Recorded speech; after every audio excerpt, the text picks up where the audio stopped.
The late summer sun hung over Sheriff Daniel Hayes's home like a golden shield. It was his first true weekend off in months. No radio chatter, no emergencies, no uniforms. Just a man, his iced tea, and the backyard pool he'd spent years saving to build.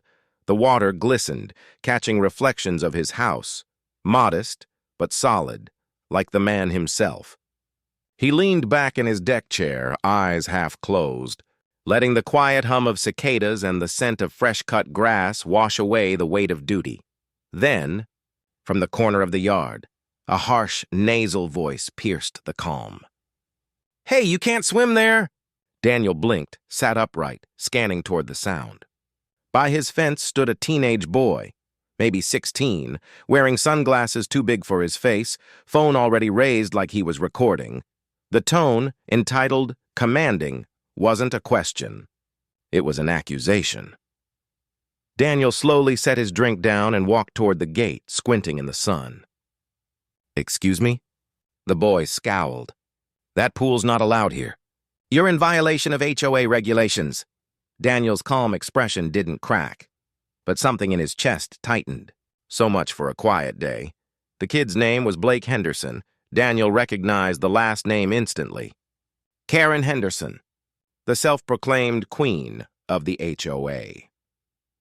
A woman who'd fined neighbors for leaving their garbage bins visible for more than 11 minutes. Blake leaned against the gate post like he owned it. "My mom's the president of the HOA. This pool isn't approved. You need to drain it or get fined." Daniel folded his arms. "Son, this is my private property. It's been permitted by the county and built within regulation." Blake smirked. "The HOA voted last month. That land," he waved vaguely toward Daniel's pool, "belongs to the community perimeter zone. Common area now." Daniel tilted his head, suppressing a laugh. "A community zone? You might want to check your survey map before making that claim." The boy's expression hardened. "I'll tell my mom." "She's not going to be happy," Daniel shrugged. "Neither am I if you keep trespassing." Blake raised his phone, snapping a photo of Daniel's pool. "I'll report this." Then he stormed off. Daniel's reflection in the still water.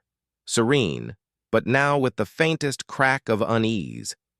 The next morning, Daniel stepped outside to grab his newspaper. And there it was. A white envelope taped to his front door, stamped in red. HOA violation notice. He unfolded it slowly, reading the words aloud with a bitter laugh. Unauthorized pool installation. Failure to obtain community approval. $1,000 fine? 14 days to comply. He looked up toward the Henderson home across the cul-de-sac, their porch flag flapping self-righteously in the breeze. Back inside, Daniel sat at his kitchen table and dialed the number printed on the notice. "Homeowners Association, this is Karen speaking." Her voice was as sharp as he remembered, smooth, fake, and dripping with control. "Mrs. Henderson," Daniel said evenly, "this is Sheriff Hayes. I received a violation notice this morning." "Oh, that." Her tone turned syrupy. "Yes, we've had several complaints. That pool doesn't align with the neighborhood's visual harmony." Daniel leaned back in his chair. "Visual harmony? The structure's fully permitted by the county. HOA approval doesn't override legal property rights." Karen chuckled. "Maybe, but public opinion does. Enjoy your fine." The line went dead. Daniel stares at the phone, the calm before a storm he knows is coming. By noon, Daniel was at the county clerk's office, quiet, dusty, with humming fluorescent lights. He laid out his property deed, building permits, and digital plans. The clerk scrolled through the archives, then frowned. Sheriff Hayes? This is odd. The HOA's property line actually ends 5 feet before your pool starts." Daniel raised an eyebrow. "So technically they built their fence onto my land?" The clerk nodded. "Correct. That fence and a slice of their garden, all yours." Daniel smiled faintly. "Perfect." He printed the records, signed copies, and tucked them into a manila folder. That night, as cicadas buzzed and stars shimmered above his pool, Daniel installed motion sensors and discrete security cameras. When he checked the feed before bed, a car slowed in front of his house. "Headlights off," Someone inside taking photos again. Daniel's eyes narrow. He mutters, "Blake, 37 a.m. Daniel's phone buzzes. Motion alert. Backyard activity detected. He opens the live feed. 3 shadows near the pool. Whispering. The sound of spray paint. The hiss and squeak unmistakable. Daniel exhales through his nose, calm but disappointed. He silently grabs his flashlight and sidearm, slips through the side door, and circles around the house barefoot. Through the hedges, he spots them, Blake and 2 friends, scrawling rule breaker across the pool tiles. Daniel clicks on his flashlight. "Sheriff's Department!" Step away from the pool, the boys freeze. One drops the spray can, another bolts for the gate. "Don't even think about it," Daniel says firmly. He pulls out his phone, hits send, a pre-drafted text. Moments later, distant sirens grow louder. Red and blue lights splash across the fence as 2 cruisers pull up. Blake's jaw drops. Sunrise paints the neighborhood gold, but there's tension in the air. Karen Henderson's SUV screeches to a stop in Daniel's driveway. She storms out, robe half-tied, face red. "How dare you!" she snaps. "You had my son arrested." Daniel stands in his doorway, now in full uniform, calm but commanding. "Ma'am, your son and his friends trespassed and vandalized private property." "I didn't arrest him. I detained him until his parents arrived." Karen jabs a finger toward his badge. "You think that thing makes you invincible? You humiliated my family!" Daniel's tone drops an octave. "That badge means accountability, which includes holding everyone to the law, even your son." For a moment, silence. Just the rustle of leaves and a distant barking dog. Karen steps closer, voice trembling with fury. "You'll regret this. I'm filing a complaint with the state. You'll wish you'd never crossed me." Daniel's jaw tightens, not from fear but restraint. "Have a good day, ma'am." She turns sharply, heels crunching gravel. As her SUV peels away, Daniel looks down at the broken remains of his mailbox. The mailbox flag spins once, squealing in the wind, the first real sign that this feud has only begun. The next evening, Daniel walked into the HOA clubhouse where the board held its monthly meeting. It smelled of lemon cleaner and arrogance. He had his folder, property deed, permit copies, and time-stamped security footage of Blake's vandalism. At the long table, Karen sat in the center like a queen on her throne. Flanked by 2 board members who looked half terrified, half bored, she smiled tightly. "Sheriff Hayes, didn't expect to see you here." "I wanted to clarify some misinformation," Daniel said evenly. He slid his documents onto the table. "Your property line ends here." He pointed to the map. "My pool, my fence, my right." Karen didn't even glance at it. She folded her arms. "The HOA voted. The pool doesn't match our community aesthetic. It must be removed." Daniel's eyes narrowed slightly. "A vote doesn't override state law, nor does it override a recorded land deed." Her smirk didn't fade, but her jaw twitched. "You can take it up with our lawyer." Daniel's voice remained calm. "I already did. He's not licensed anymore. His bar credentials expired 2 years ago." The room fell silent. Karen's pen froze mid-click. Cinematic beat. The sound of a clock ticking fills the pause. Karen forced a smile. Meeting adjourned. As Daniel turned to leave, he caught a whisper from her phone. "Blake, record him next time. We'll catch him breaking something." That night, Daniel sat at his desk, coffee gone cold beside his computer. He scrolled through his home surveillance feed, rewinding clips from the last week. Then he saw it, 2:14 a.m., motion detected near the side fence. A flashlight beam, someone fiddling near the security wires. He zoomed in, a hoodie, the outline unmistakable. "Blake," Daniel muttered. "You never learn." He saved the clip, transferred it to an encrypted drive, and made 2 backup copies. Then his phone buzzed. A new email from the HOA. "Urgent notice. You are under investigation for property misuse and harassment of minors." "HOA disciplinary hearing scheduled." Daniel leaned back, a slow smile forming. They really want to play this game. He picked up the phone and called his deputy, Rosa, a sharp, no-nonsense officer he trusted with his life. "Hey, Rosa, I need a favor. Check if any complaints have been filed against me recently." Pause. Then Rosa laughed. You've got 3, all from the same person, Karen Henderson. The next morning, Daniel's driveway was blocked by an SUV and 2 HOA volunteers setting up a tripod camera. Karen was standing near his mailbox, clipboard in hand, pretending to inspect. Daniel stepped outside, phone already recording. Morning, Mrs. Henderson, he said politely. Need help finding your property line again? Karen's smile was sugar-coated poison, just documenting ongoing violations. You've created an unsafe environment for community youth. She motioned to Blake, who held up his phone. He's been intimidating me, Blake said, feigning fear. He shouted at me the other night. Daniel's expression stayed neutral. That was after you trespassed on my property at 2 in the morning. Shall I play the footage? Karen froze. You recorded minors? Daniel chuckled. Correction. I recorded criminal trespass. Want to see the timestamps? Karen's fake smile faltered, her hand tightening on the clipboard. Then the sound of a cruiser approaching broke the tension. Rosa stepped out, uniform crisp, sunglasses gleaming. Morning, Sheriff, she called. Need help with your neighbors again? Karen's expression drained of color. That night, Daniel received an anonymous letter in his mailbox, no stamp. Just his name written in bold marker. He unfolded it. Step down from the HOA investigation or things will get personal, no signature. But the handwriting was childish, uneven, Blake's. Daniel sighed, glancing toward his quiet pool, its rippling surface now reflecting more tension than peace. Inside, he poured himself coffee, the glow from the kitchen window spilling into the dark yard. His phone buzzed. Rosa again. Sheriff, you'll want to see this. Someone filed a false welfare report on your house. Claimed you were hoarding weapons in your garage. Daniel's jaw tensed. Let me guess. Karen's number again? Bingo. Daniel looked out toward the Hendersons' home, their curtains twitching. He whispered to himself, You wanted a war. Karen, you just got one.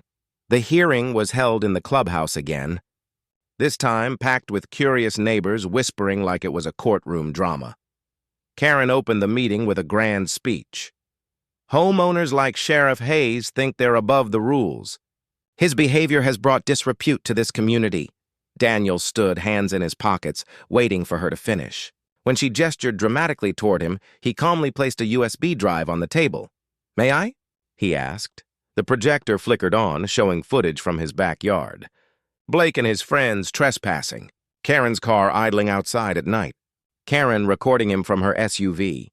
Gasps rippled through the room. Daniel's tone was steady, low, powerful. I uphold the law in this county. That includes protecting people, even from harassment in their own homes, Karen stammered. This is taken out of context, but the footage spoke louder than words. Karen's perfect smile shatters. After the hearing, Daniel sat on his porch. The night was cool, crickets humming in the dark. He should have felt relief, vindication. But instead, he felt tired. He was halfway through his coffee when his phone rang. A familiar voice, calm, measured, official. Sheriff Hayes? This is Governor Whitman's office. We've received reports of an HOA board abusing their authority in your district. We'd like your statement, Daniel blinked. The governor? Yes. We've had similar complaints about Mrs. Henderson's HOA from multiple homeowners. She's facing potential fraud charges. For a moment, Daniel didn't move. Then a small smile crept across his face. He looked toward the faint glow of Karen's windows across the street. Tell the governor, he said quietly. I'll be ready to testify. The pool ripples in the moonlight again. No longer disturbed, but calm. Like justice settling in the water. 2 days after the governor's call, whispers began spreading through the neighborhood like wildfire. The HOA board had suspended Karen Henderson, pending investigation. But Karen didn't believe in stepping down quietly. She began walking, door to door, clipboard in hand, pleading her case to anyone who'd listen. He set me up, she hissed to her next-door neighbor. That sheriff planted fake footage. He's trying to take over the HOA. But even her allies began to waver. Daniel, meanwhile, stayed silent, calm as ever. He spent his evenings by the pool, coffee in hand, talking with Rosa about the investigation.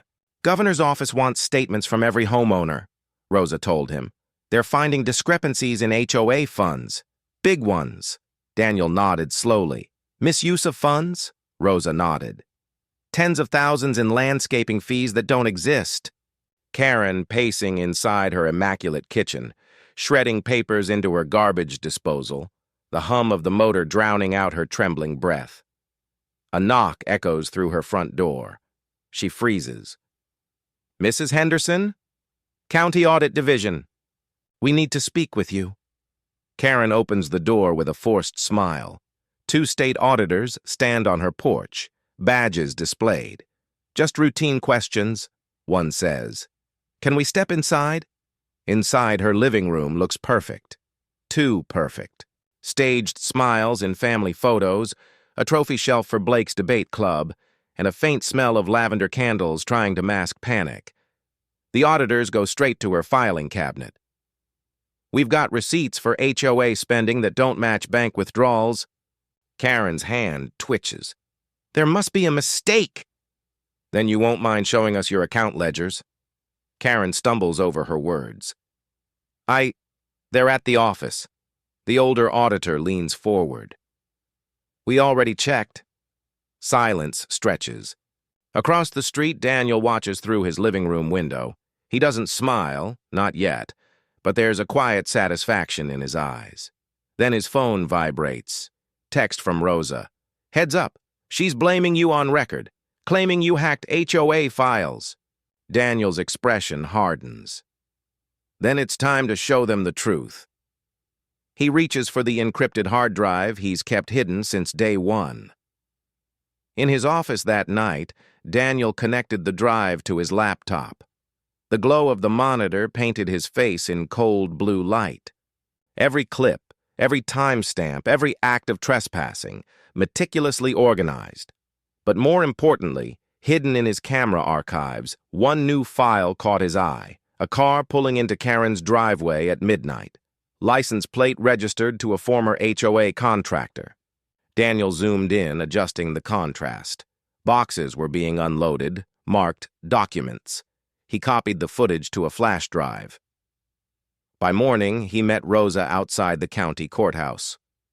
"I think she's hiding HOA files off record. These boxes prove it." Rosa smiled. "Governor's investigators will love that."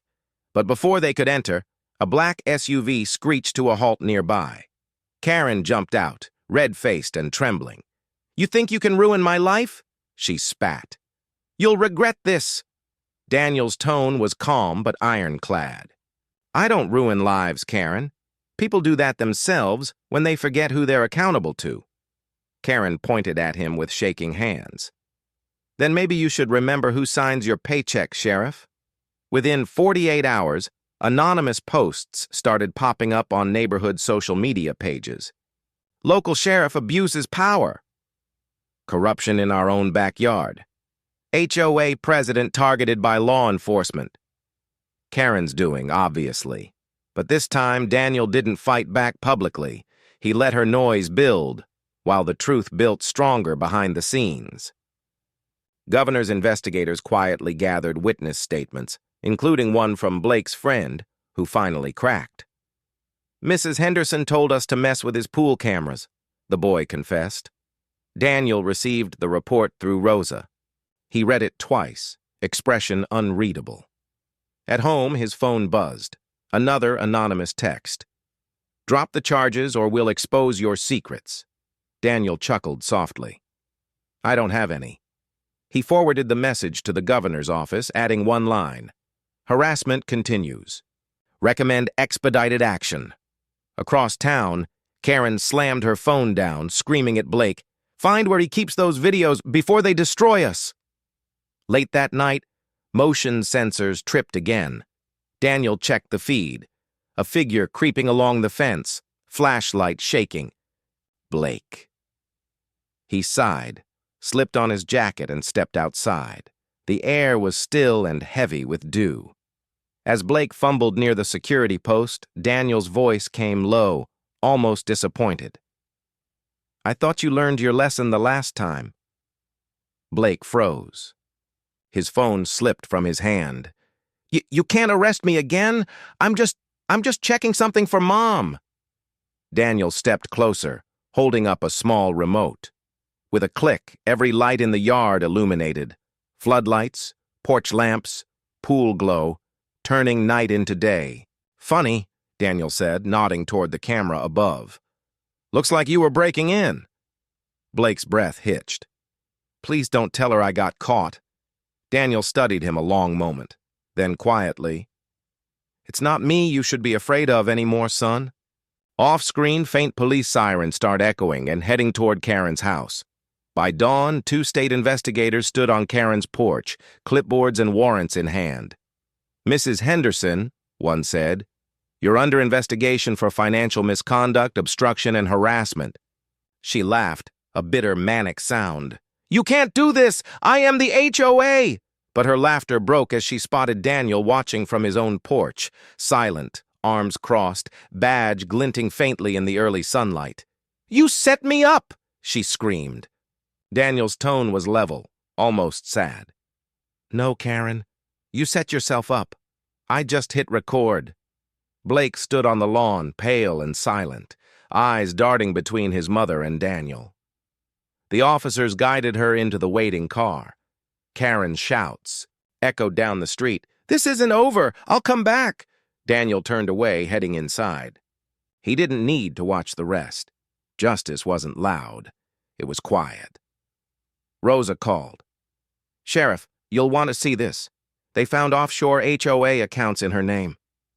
Weeks later, the HOA board was disbanded pending state oversight.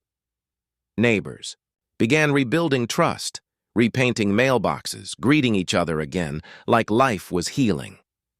Blake, however, hadn't been seen much. One afternoon, Daniel found a small envelope on his porch. Inside, a note in shaky handwriting. "I'm sorry, Mom made me do it. I didn't know how bad it would get." Blake. Daniel read it twice, then looked toward the Henderson house, now empty, for sale sign planted in the front yard. He folded the note gently and tucked it into his uniform pocket. Later that evening, he sat by his pool, the water calm, moonlight gliding over its surface. He whispered to himself, "Peace isn't about quiet. It's about justice finally staying still." His phone buzzed. Message from Rosa. "Sheriff, Governor's office wants you in the Capitol next week. Something about leading a new task force. HOA accountability." Daniel smiled faintly, watching the reflection of stars in his pool. "Full circle," he murmured. Daniel stood before his mirror that morning, the uniform sharper than ever, the same one Karen once mocked. Now it gleamed beneath the sunlight seeping through his curtains. His phone buzzed. The governor's office again. "Sheriff Holt, we're assembling a statewide HOA integrity task force. We want you to lead it." Daniel hesitated, glancing toward the pool where everything had started. "I appreciate that, sir. But my duty's here, with the people who live under these roofs, the ones who deserve to feel safe in their own yards." The governor paused, then chuckled, spoken like a man who gets it. "You'll have full autonomy, Holt. Make sure no one like Karen Henderson ever abuses a badge again, even a fake one." Daniel smiled softly. "That's a promise." As the call ends, he notices a black sedan idling near the old Henderson house, engine running, windows tinted. That night, rain whispered across the streets.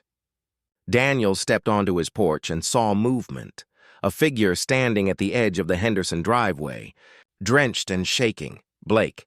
The boy looked hollow, shadows under his eyes, clothes clinging to him in the storm. "Can I talk to you?" he asked quietly. Daniel nodded, motioning him in. He handed Blake a towel and poured him a cup of coffee. Blake's voice trembled. "They're moving Mom to county jail next week. She told me not to talk to you. But I needed to." "Why?" Daniel asked gently. Blake swallowed. "Because she's not the only one who messed up. I helped her lie. I broke your cameras. I thought you were just some bossy old man. But you were protecting your home." Daniel studied him, seeing for the first time not entitlement but regret. Owning up to it means you're already better than she was yesterday. Blake looked down. I don't know how to fix it. Daniel stood and handed him something, an old worn badge pin from his early days on the force. Start by learning what integrity feels like. Weeks later, the community gathered for a neighborhood meeting, the first one in months. The air buzzed with cautious optimism. Daniel stood before them in civilian clothes this time, not as sheriff, but as a neighbor. We've all seen what happens when authority turns into control. So from now on, the HOA works for this community, not against it. Rosa smiled proudly from the front row. New homeowners clapped. Kids played nearby. It finally felt normal. Midway through the meeting, Blake arrived quietly, standing in the back, head lowered.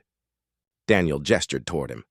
Everyone deserves a second chance, even those who learned their lessons the hard way. The crowd murmured approval. Blake's eyes glistened. Cliffhanger. Just then, Rosa's phone buzzed. She glanced down and froze. Daniel, you need to see this. A breaking news alert on her screen read, Former HOA President Karen Henderson escapes custody during transfer. Sirens wailed across the county that night. Rain hammered down again, the same stormy darkness from months ago, returning like fate's encore. Daniel raced through slick roads, headlights slicing through sheets of water. Last seen heading toward her old neighborhood, he tightened his grip on the wheel. Copy that. As he turned onto Maple Creek Lane, his stomach sank. The Henderson house lights were on. She was there. He stepped out cautiously, flashlight in hand, gun holstered but ready. Inside, the living room looked ransacked, drawers open, furniture overturned. Then her voice cut through the dark. You took everything from me. Sheriff. Karen stepped from the shadows, soaked. Mascara streaked desperation in her eyes. You humiliated me. My son hates me. You ruined my life. Daniel's tone was firm but calm. You did that when you decided rules didn't apply to you. Karen lunged toward him, clutching something metallic, and the camera flashes freeze on the glint in her hand. Lightning lit the scene, Karen holding a rusted HOA nameplate, not a weapon. She wasn't attacking, she was collapsing. Tears streaked down her face. I just wanted respect, she whispered. All my life, nobody ever listened to me. So I made them listen. Daniel slowly lowered his flashlight. Respect isn't taken, Karen. It's earned, and it starts with doing right when no one's watching. For the first time, her face softened, the rage melting into sorrow. She looked around the empty house, memories flooding her, Blake's laughter, HOA meetings, the illusion of control. Now it was all gone. Daniel stepped forward, extended his hand gently. Let's end this right. Karen stared at it, trembling, then nodded. Red and blue lights flickered outside the windows as officers arrived, and Karen turned toward Daniel with one last question. Will they hate me forever? Weeks later, the neighborhood breathed again. Karen was sentenced to community service and mental health rehabilitation, not prison. Daniel had intervened in court, speaking on her behalf.